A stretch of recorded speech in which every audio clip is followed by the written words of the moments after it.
okay, I have a choice today.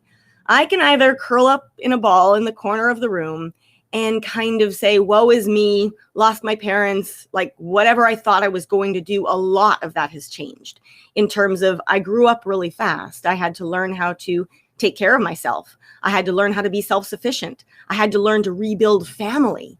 And what's interesting, and maybe we can come back to this, but at age 20, really interesting age, I was old enough to be living on my own and know how to take care of myself day to day. But I was still quite young in terms of I didn't really know my place in the world. And I hadn't yet set out a career.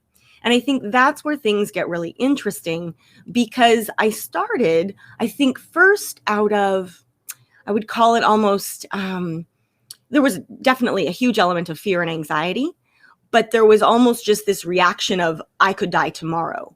So I was driven by this sense of urgency to do something that mattered in life.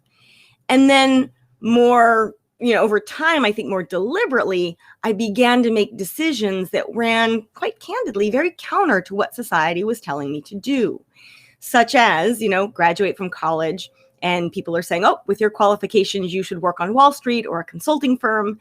And with all due respect to Wall Street and consulting firms, I was like, if I'm going to die tomorrow, I don't think that's the best use of my time. I don't think we need to make more money for people necessarily. I don't think that's how I want to define my life.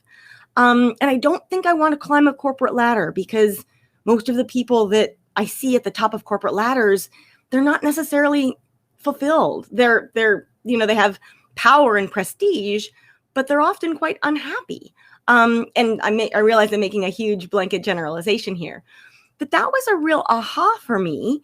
And then moving forward, if we can trace each of the 8 Flux superpowers back to this notion of how we are taught, how we are raised to think about the world and our relationship and our place in it in terms of our values and our expectations and what constitutes success and where do we find meaning and those sorts of things. And when change hits, like real hard change, a lot of that is challenged. And I think in my case, what ended up happening was that I got a lot of that challenge quite young.